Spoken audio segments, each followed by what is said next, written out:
This is your host, Spencer O'Neill, and welcome back to the Counsel's Table podcast. On this episode of Counsel's Table podcast, we continue the discussion with Robert Clark. The episode starts where we left off, discussing DUIs.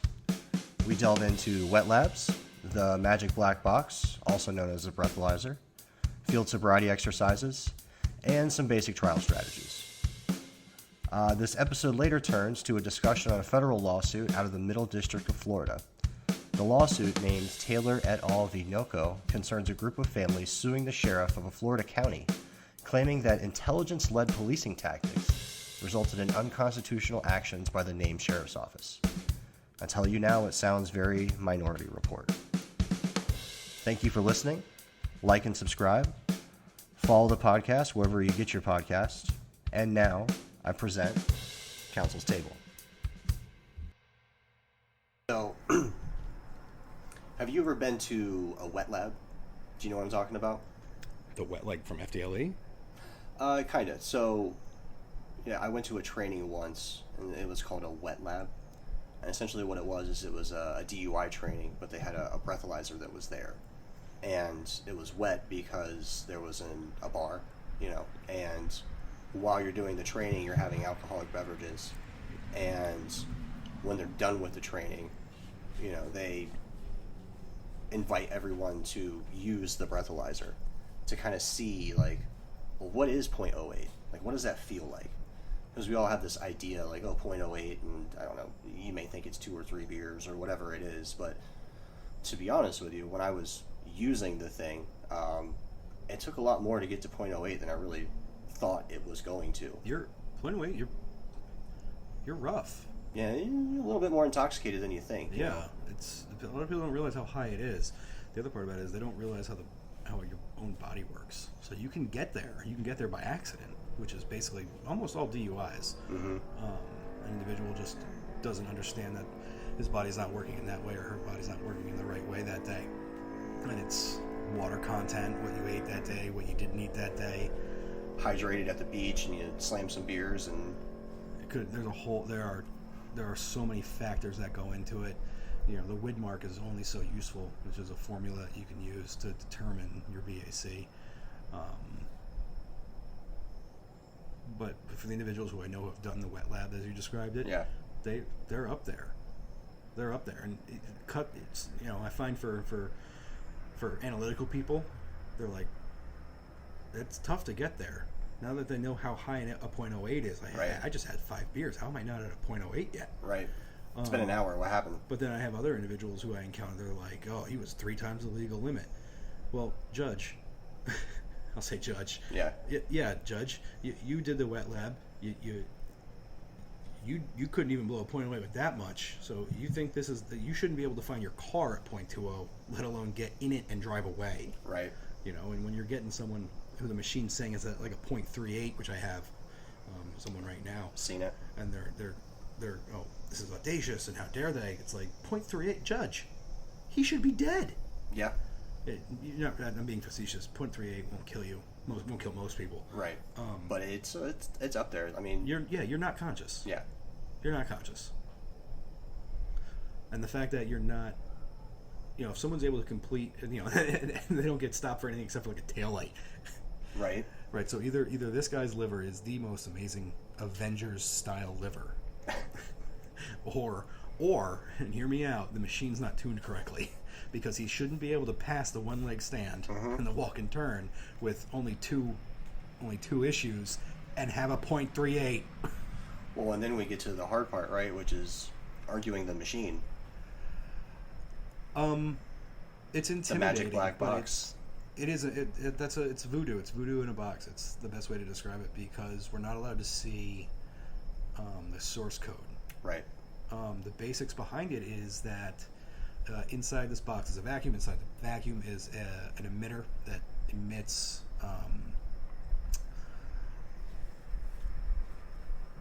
Isn't it light? It's not ultraviolet. It's infrared. Right. It's light. Right. It shoots an infrared laser, and the infrared laser has a receiver on the other side of the vacuum. And as the infrared laser is going through, the chemical molecules of alcohol are in that vacuum that you've just breathed into it. And the in the molecule, the things that hold the molecules together will actually absorb that laser that's coming from the infrared emitter. So when the receiver receives a lesser signal or a less intense signal from the receiver than was sent out from the emitter, it knows, it can calculate, is the theory, the density of the blood alcohol content by some numerical calculation. I would say it's essentially looking at the disruption in the light for the particulates in the air. But that also can't be true, though, because there could be other particulates that aren't alcohol. Yeah, there are several other things that'll set it off. There's a lot of other things that set it off. That's why they have this 20-minute observation requirement. Mm-hmm. It's because, if you eat a cheese pizza, the same compounds in the dough will absorb the light. Bread. Because basically, alcohol is basically just liquid bread in a lot of different ways. Distilled the yeast, the ferments. I don't know if it's the yeast or the ferment, but it is the chemical compounds that actually, the bindings that actually hold the molecules together are the exact same. So what should be discriminating from ethanol can pick up anything in the ethanol realm. Okay. Well, there's like 10 different things that are built off of ethanol. Naturally, 8 of those or 7 of those shouldn't be in your body to begin with. If they are, you have another problem. But there are things that are so similar that it'll absorb it.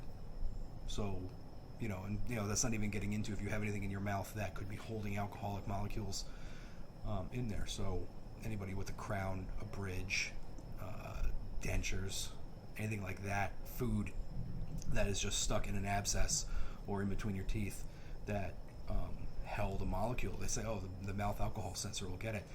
It's measuring molecules. Yeah. So unless the slope detector is working perfectly, you may not realize what's actually getting pumped into that container. And then they're going to just rely on the magic of the machine.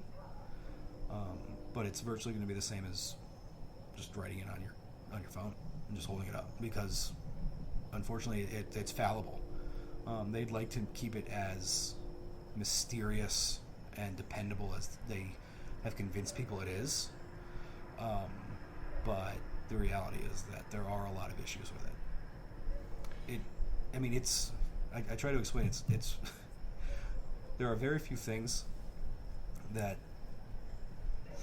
you can breathe into, you can give an organic sample to, and it can convert it to data. Yeah. That's still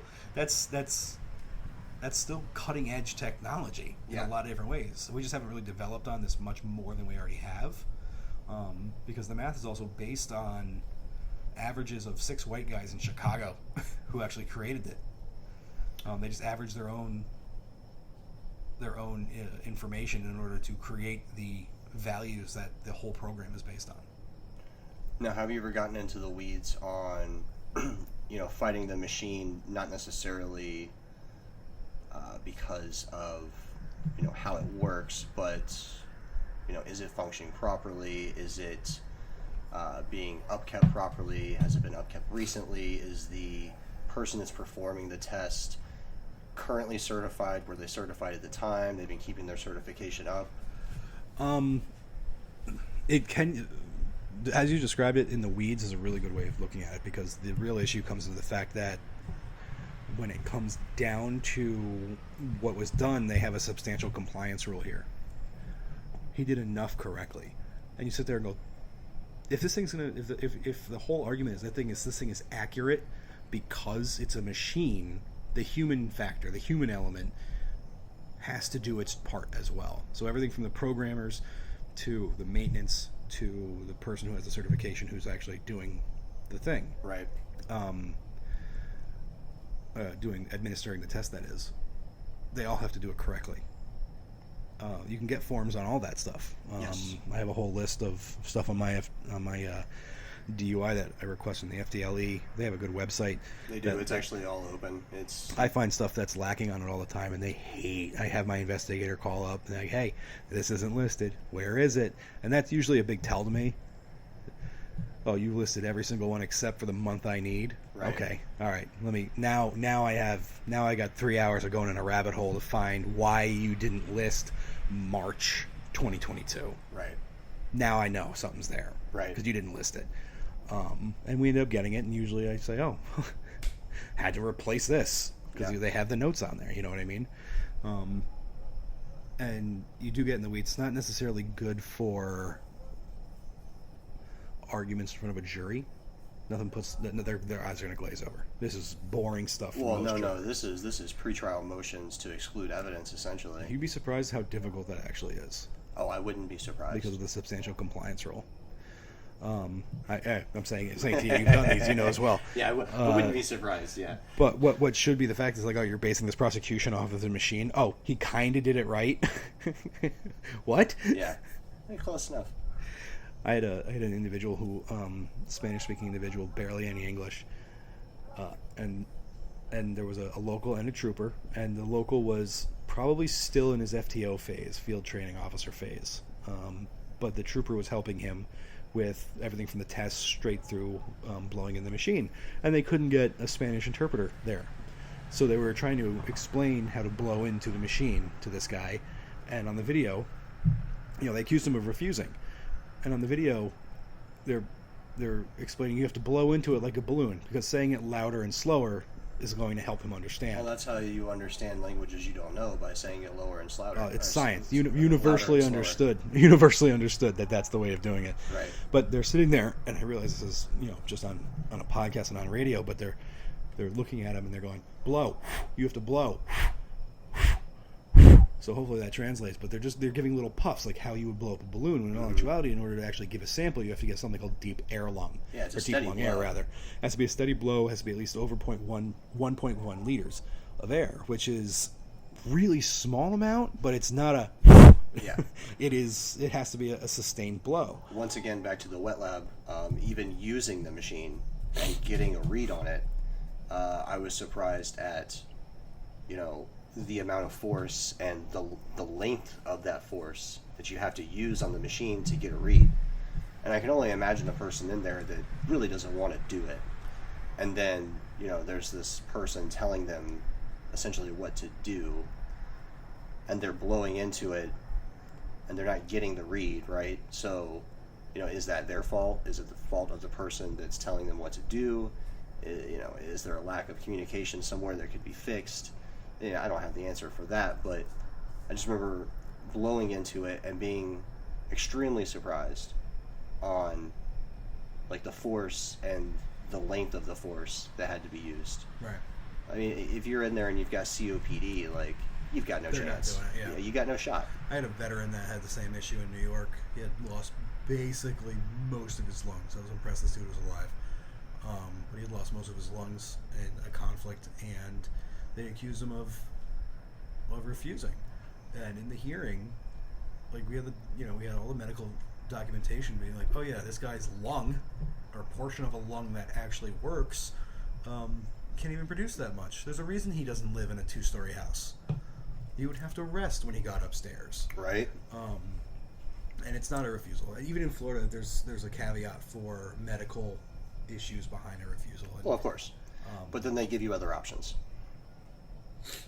They'll offer you blood, although I've never actually seen anybody get blood unless it's blood taken at the hospital after a crash.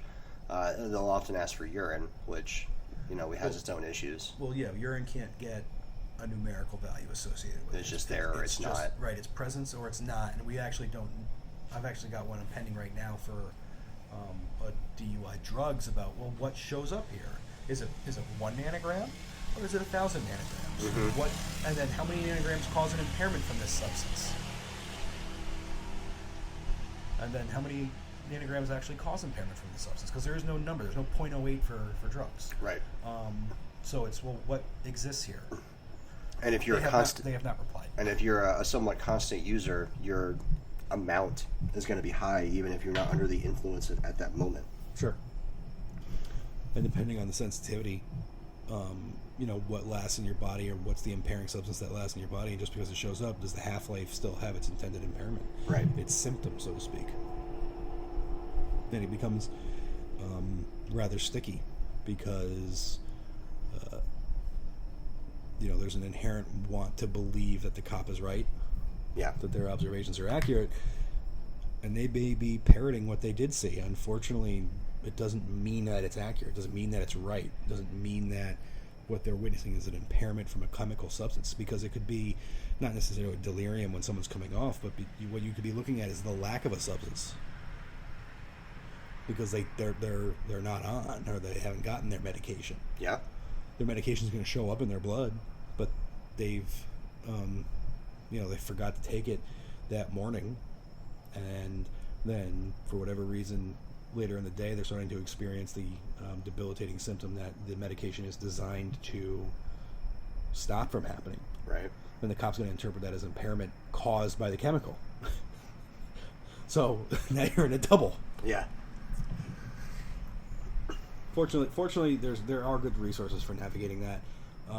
There are different organizations that put together really good CLEs, continuing legal education. One's called Factal. That one's in the Tampa area. I think they call it Blood, Breath, and Tears. It's an annual seminar. I think it was 2 or 3 days. It was really good. And then one I went to recently is called Masters of DUI. That one was also in the Tampa area. If I could stop you for a moment, Factal, the Florida Administration of Criminal Defense Lawyers, just a shout out. Way to go. There you go. No. Yeah. Shameless plug, sir. Shameless plug. I'm not in Factal. You're not in Factal? No. Oh. I don't know if I can continue this podcast. No, I'm not currently in Factal. But I've been to, my entire career, I've been to about probably 8 or 9 DUI, DWI, CLEs, right. high caliber, intense ones. And that Masters of DUI was phenomenal. It was great. They had some really, really well thought out presentations, and it just really reminded me that how much you forget about what's going into it, and why checklists are so freaking important, because I encountered something, I was like, I haven't thought of that in years. I can't believe I haven't thought of that.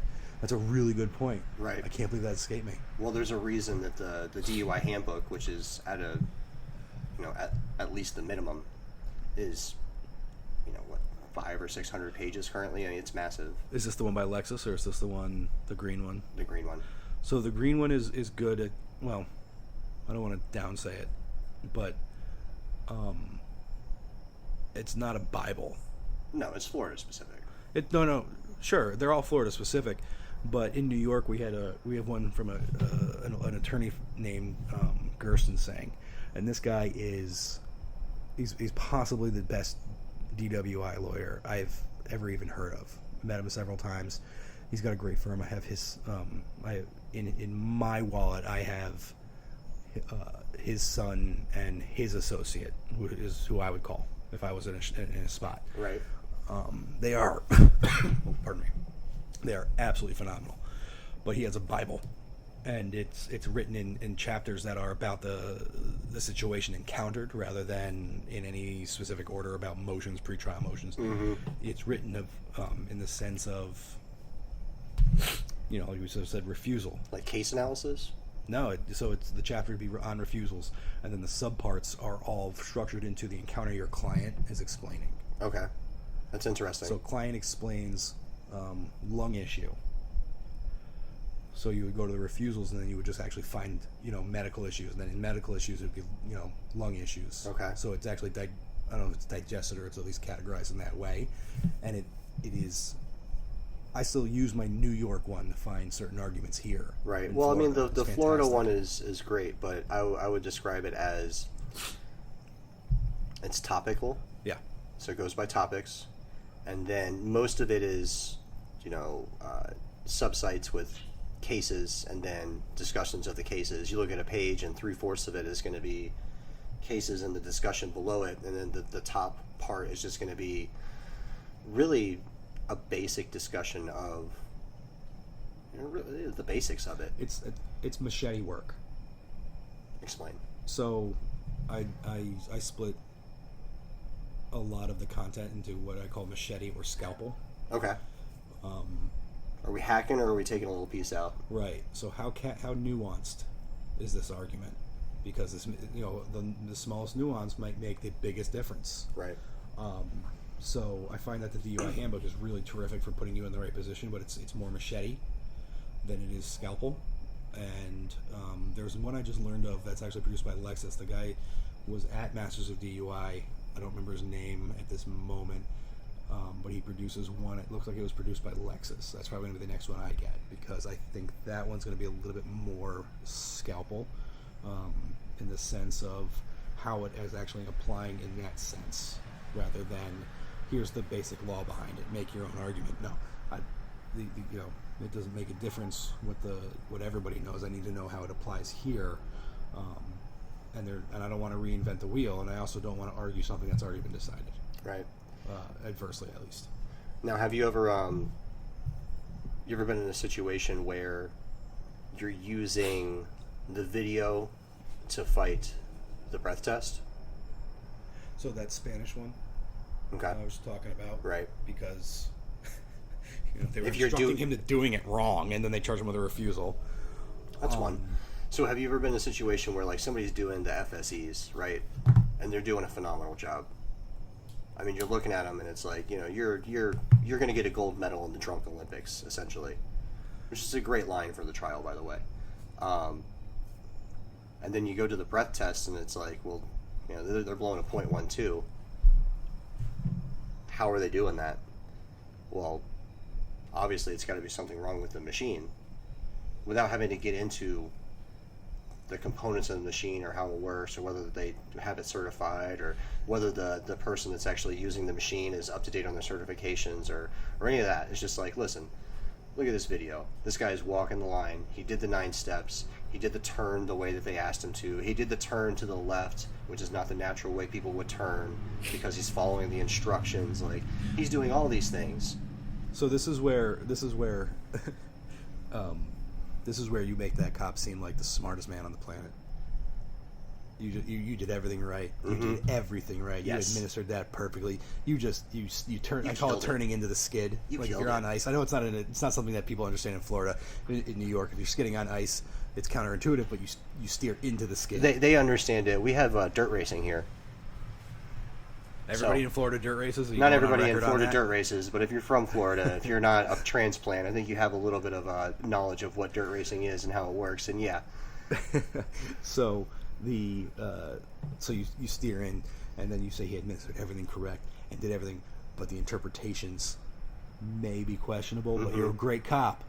And did you interpret this right? Then you do everything, and then basically capitalize on the fact that this individual did, not only did he do almost everything correct, even if they technically quote unquote fail it because they got the 2 Qs, he still, like, for the walk and turn, there's like 90 odd things that they can get wrong. Yes. So, he got an A on this despite getting 2 things wrong, which you failed him for. He still got an A because 98 out of 100 is still an A in every school in America. But now the machine is saying this. Yes. Well, you went to this school. Is that number consistent with that? And I wouldn't ask it in such broad terms, but you definitely would steer into the skid and show how great those tests actually were, and that everything was actually great with them. You don't necessarily have to show how bad the tests were. You can rely on. Well, that's the day you don't go in and call them exercises anymore. You call them tests. Yeah. Oh no, these are tests. This is it. Yeah, we're not calling them exercises today, no sir. No, I saw a young attorney. The first time I saw that happen, I saw another young attorney do that in Fort Myers. Mr. Thompson. I won't throw his first name out there unless he tells me he wants me to. But went to go witness him do a trial, and he was trying a case with a .12. That's what he did. And body cams were brand new. I mean, brand new. It's 2015, 16, and it was 2016, and they were literally brand new. And he just looked at the video and was like, he looks great. I'm just going to say he looked great. He rolled into it and walked him out, and everybody was, very proud of him. And since that day, I've never had a DUI where the first thing I didn't do was actually look at the video on the FSEs and see if that defense was available. It'll make or break you, yeah. If there's video, you have to absolutely watch it. And I was alluding to that with the body cam can't see the eyes. Mm-hmm. You have to use the dash cam or the other officer's camera and actually to discern that, because you're actually looking at everything else that's going on. Because they're not going to say everything he did right, they're only going to say the things he did wrong. So you have to identify everything that the individual did right, and that's what the other cameras are super useful for. Right. And you get to say, really? So you're waving this pen in front of his face. He's not stumbling over. He's not falling over. He's Right. not even swaying. He listened to your instructions. He did X, Y, and Z correctly. And yet you still were like, "Poof, there it is." Yeah.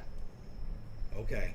So, well, and you can leave it where it is depending on your jury. Depending on how well you select your jury, you can leave it as it is, and then leave it for summation. But it definitely comes down to the videos in a lot of cases. Another one of my favorites is in a drug situation where they'll be doing the HGN, and part of the HGN you also do VGN, because you don't just do horizontal, which is horizontal gaze nystagmus. That's the HGN for those that don't know. You'll be doing the VGN, the vertical gaze nystagmus, and the vertical gaze nystagmus is pretty much exclusively for substance abuse. Not even all substances. Yeah, Like not even all. amphetamines But won't show it, and yet somehow they always have it with amphetamines. right. Well, my favorite is when the person is supposedly under the substance where you would expect the VGN, and there is no VGN, but their horizontal is going crazy, and it's like, oh, okay, sure it is. Yeah. Yeah, you just know you can tick that box, and nobody can say anything about it. They don't expect a lot of attorneys to know the caveats and the nuances, because if you can see the eyes. If you can see the eyes, it's not hard to get eyes to display HGN. I can just tell you right now, look as far as you can to the left, hold it there for 5 seconds. You will experience a bounce. That's HGN. Mm-hmm. And, there's an HGN where they hold it at maximum deviation. Maximum deviation doesn't mean, hold it so he can't see it, or the individual can't see it. It has to be at maximum deviation, which means your eyes are pegged to one side. Well, guess what happens if you hold the thing there for longer than 2 seconds? You're going to look at it. You look at it, but your eyes will naturally go to HGN. You can be right out of bed, haven't had a drink your whole life. Right. You are going to do that, just the way the eyes work. Right. And if you're tired and you've been awake all day, your eyes are going to do it quicker. And it's something that a lot of enforcement banks on individuals not knowing, which sucks. And I think, unfortunately, because the nature of DUIs are actually a lot more complicated than any other misdemeanor offense. Yeah. Misdemeanor murder. It's super, super easy for them to get away with it. Yeah, well, there was an attorney that won't be named, but his advertisements were essentially, I started my practice, and I did a DWI and got into the case and realized that you could spend your entire career studying and doing these cases only and still not know everything. And he was right. Yeah. He's absolutely right. Firms are dedicated to just that, not only because it's financially a worthwhile issue. It's financial, but it's so specialized. I don't want to call it boutique, but it's a deep field, and if you don't have someone who is able to navigate that, you're gonna have a problem. Right. And I would say this.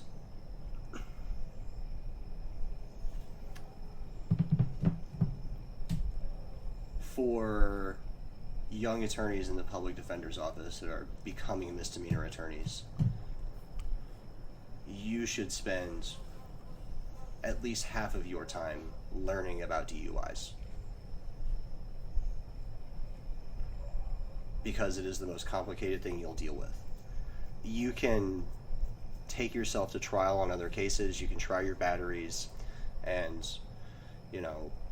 resisting arrest without violences and those sorts of charges, and learn the process as far as the trial on those, right? But as far as the DUI, that's where That's where you're really going to get nuance. You're not going to get nuance in a battery where there's no witnesses and you're saying that she's being dishonest or he's being dishonest because they're having some sort of domestic dispute or they're fighting over a kid or they're fighting over property or whatever it is, right?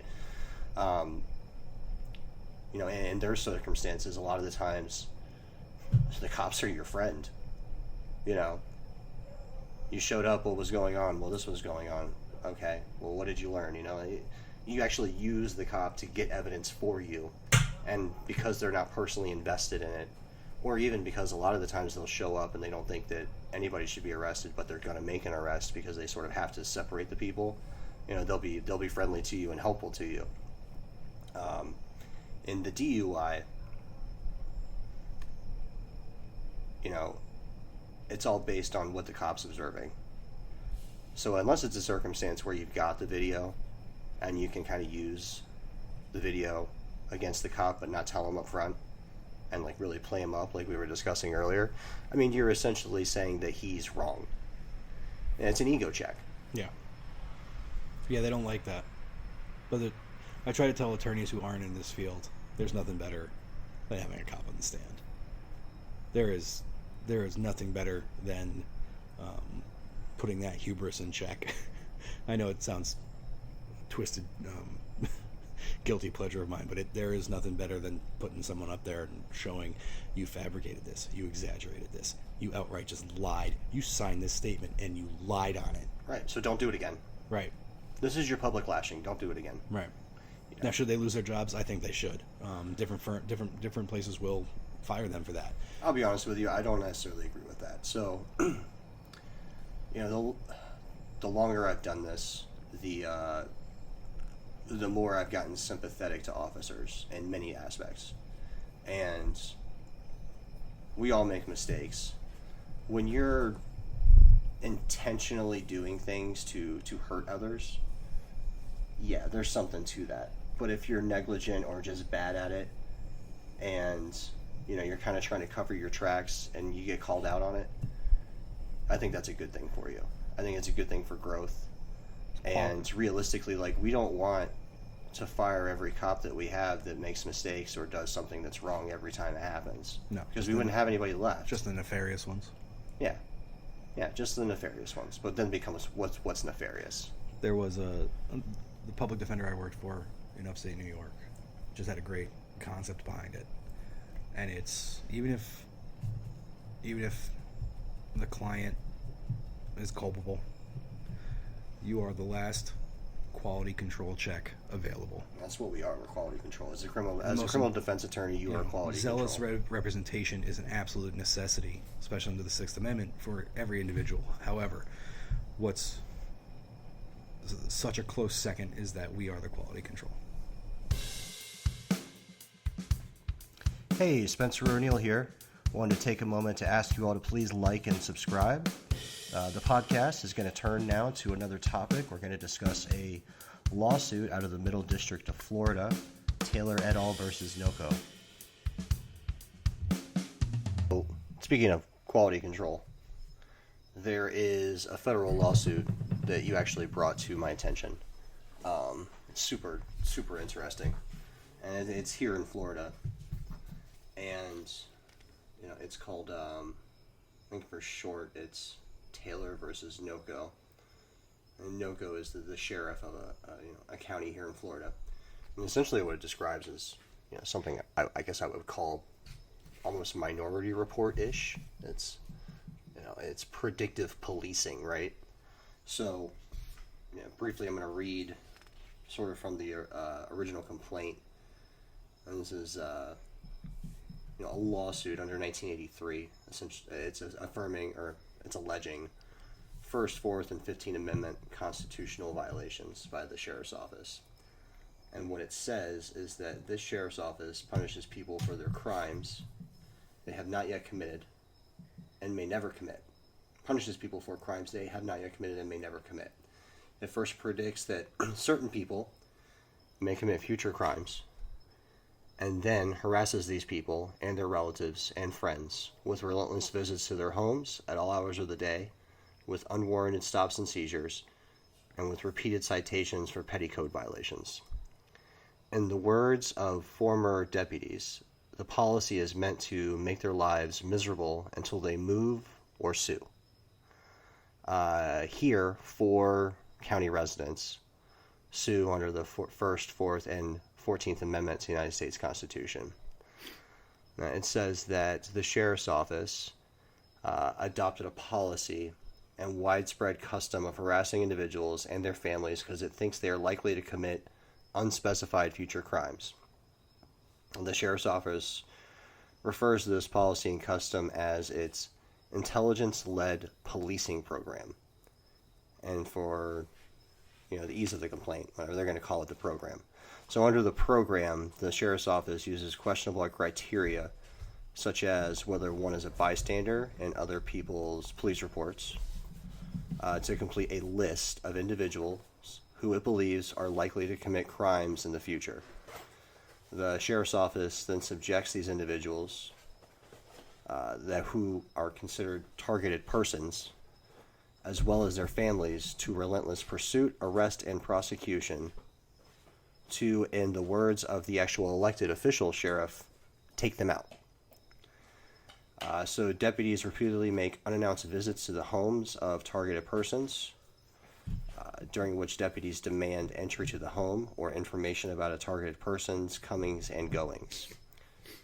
While deputies also gather additional information about a targeted person's familial and social networks so that deputies can identify, catalog, track, and visit these individuals as well. Deputies routinely threaten friends and family members who allegedly do not cooperate with deputies enforcing the program. And during visits to listed individuals or their families' homes, deputies initiate pretextual code enforcement actions which have no connection to the original purpose of the visit. Deputies and the sheriff's office routinely ignore requests that these visits stop. And likewise, the sheriff's office deputies typically do not leave when asked by residents to do so. Instead, when individuals object to unwarranted visits, this sheriff's office deputies subdue, arrest, and sometimes imprison targeted persons or their family and friends. And then finally it says, but the U.S. Constitution guarantees the right to be secure in one's home and free from arbitrary and suspicionless police tactics. So, these people's attorneys who work for I believe the Institute of Justice. Yeah, that's how I came across it. I think it was on YouTube where they work for the Institute of Justice, which great institution. I think the gentleman is out of Miami, Ari Bargill maybe. I'm sorry if I'm butchering that name, sir, but I came across just a brief report of it on YouTube that was put together by IJ, and I was infatuated with it for a little bit. I was so surprised about this type of policy. It just reminded me of the Chinese social experiment with social credit. Yeah. People call it Minority Report. I think that's an oversimplification, and obviously we already have a preconceived notion of the Minority Report, that the Tom Cruise thriller. But this it's a movie, where they'll come in. A robot essentially will come into your house. I don't know if it's a robot, but some sort of algorithm or whatever it was. I don't even know if we had a concept of psychic people or something like that. Psychic people. Yeah, it's been a while since I've seen it. Say, oh, you're going to commit a crime, and then they come and arrest you and be like, oh, well, you're going to commit a crime next Thursday, so you're going to jail today, so you don't do it. I would actually be more comfortable with that than the version that they have created in Florida with this, because at least the theory is that they're not wrong and it's not being arbitrary. This is, if I understood it correctly, this is actually brought by the families of the individuals. It is. I believe there's 4 or 5 families. Yeah, so if your name appears by virtue of witness or by virtue of relation with an individual who does have a certain score, they target you. And I think on one of the videos from IJ about it, this guy has just so many ordinance violations, and they're meaningless. Like there's a picture of a weed a dandelion greater than 6 inches in a well-mowed lawn. And that's what the ordinance is for. And a lot of people would think, oh, that's not... All right, so they're being hassling about that. The problem is in Florida, there's like a zero tolerance policy for if you don't show up to court. Yes. So now he earns himself a criminal citation through an FTA if he didn't show up for his dandelion ticket. And it sounds ridiculous, but it's true. And for those that don't know, an FTA is a failure to appear for court.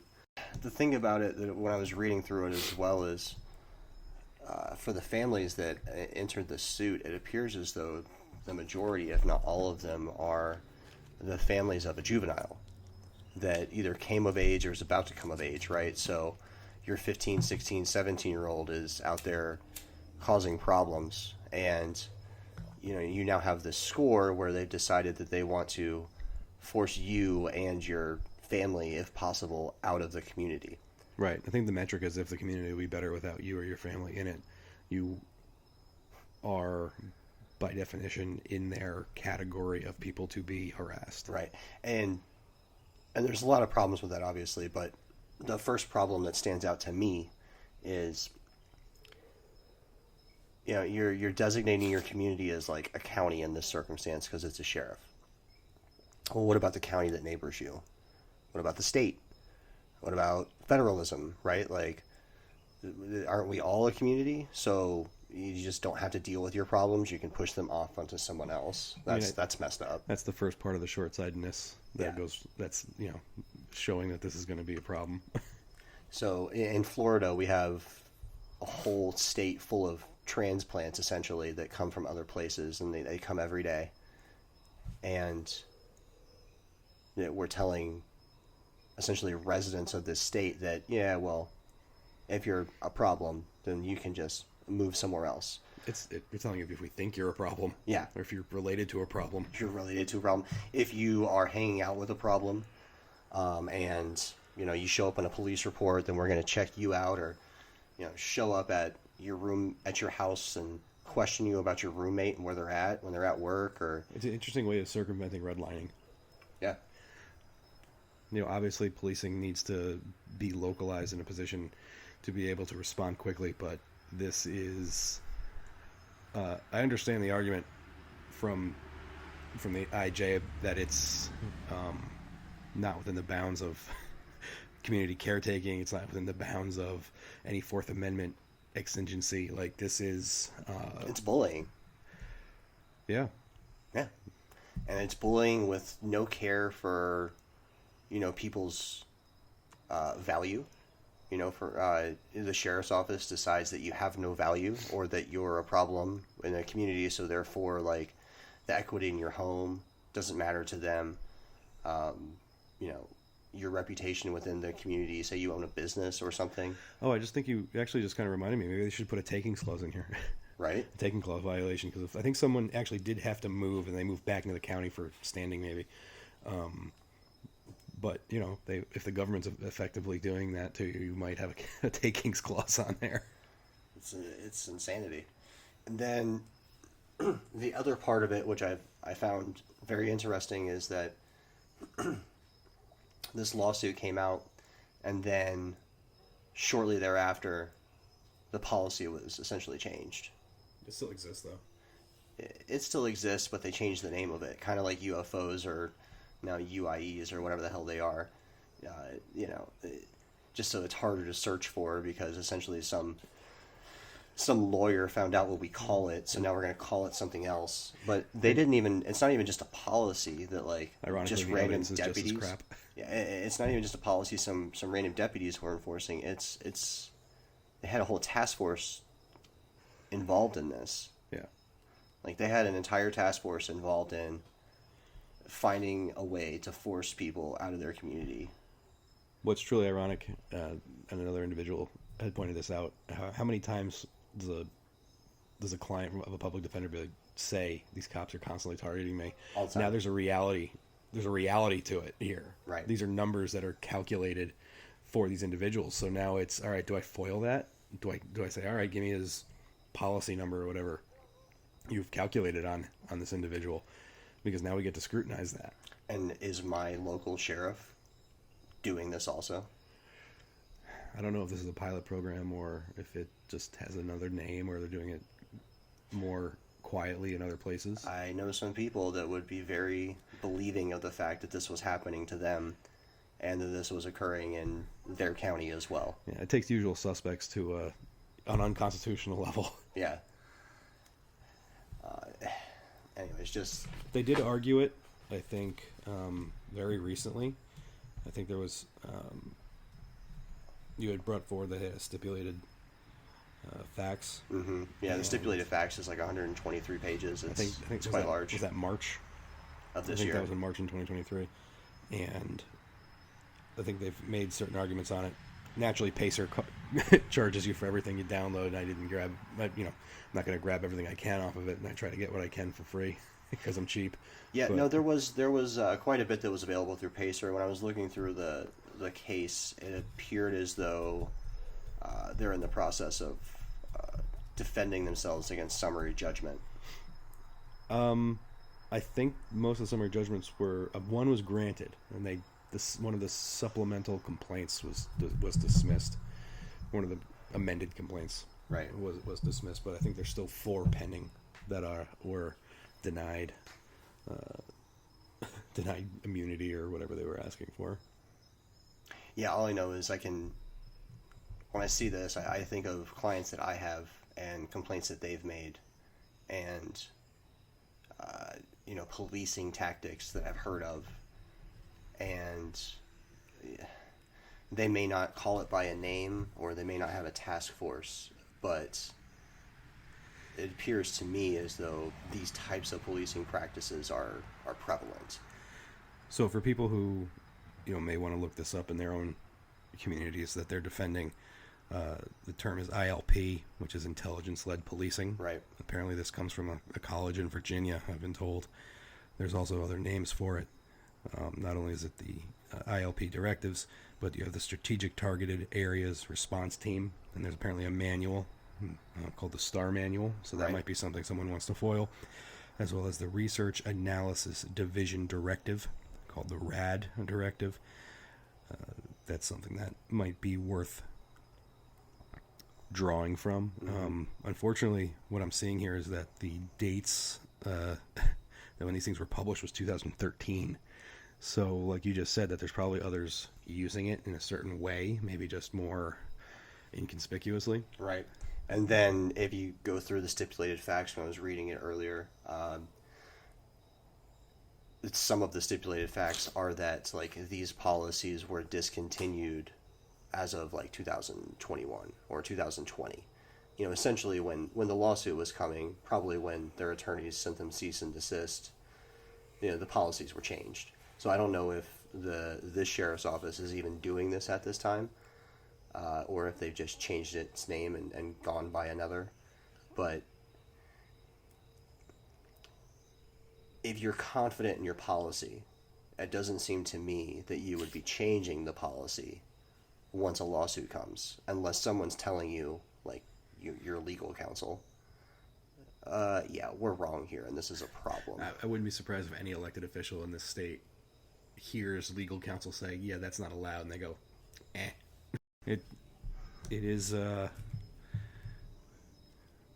it's one of those things that's probably not going to be, what's the expression here, sunshine on it, the way it should get. Right. Because if there's too much light on this, you can obviously see its faults.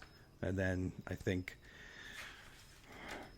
maybe once someone is absolutely harmed by it and wrongfully targeted, that's going to be the first opportunity for them to actually put some sunlight on it. And until then, we have to rely on things like, the ACLU and the IJ, Institute for Justice, to actually get this job done. Yeah, well, kudos to them for doing that. It's a heck of a lawsuit. There's a couple different names on it.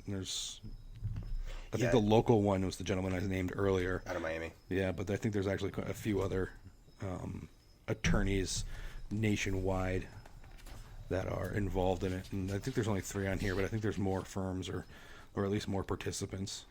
Yeah, so from the original complaint from March 10th of 2021, we have Ari Bargel out of Miami. And then there's Joshua House, who's out of Arlington, Virginia, and Robert Johnson, who is out of Ohio. House is also barred in California. Yeah. And then I believe in the stipulation of facts. I thought there was somebody in New York that was a signature. So there's clearly a group of people that are involved. I mean, it's, the Institute of Justice is great. Yeah, I'm not familiar with much of their other stuff.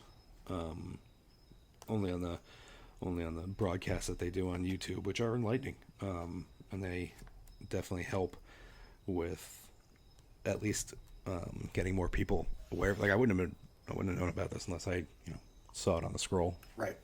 And meanwhile, you're living in a pretty close proximity to where this is occurring, and no clue. And I live in a pretty close proximity to this, and I've never heard of it before. Yeah. And we're 3 years into the suit. 3 years into a suit and nearly 10 years into the practice. Yeah. Yeah, it took 8 years for someone to file a suit on this, and it took essentially a nationwide, civil rights effort to even come up with it, which is wild. And it took people to actually take them seriously when they told them that they were being discriminated against, and figuring out that there is a group that's within a close proximity, and there's a pattern. Who have done nothing wrong, who have collected the data to show there's a pattern. Yes. So kudos to them. I feel for them. For the people that have been discriminated against, absolutely. Targeted, yeah. I mean, imagine working, saving money, having a kid. They're 15, 16, 17 years old, and they do stupid things like 15, 16, 17-year-old kids do. They pay a price. They come back, they're not committing crimes anymore, and you just cannot get the police away from you. And then you find out that not only will they not go away, but their actual intention, the government's actual intention, is to get rid of you. Yeah. This is in the Middle District of Florida? It is. Wonder who the judges are. I don't know who the judge is on this. He's probably, or she's probably in for an odd experience having to deal with this. That's probably thankless. Yeah. That's probably real thankless. Damned if you do, damned if you don't. Absolutely. All right, well, we're going to wrap it up. So, thanks for coming. Or, I came to you, but thanks for doing this. I appreciate your time. Hey, no worries. And that was Counsel's Table. So we'll see you next time.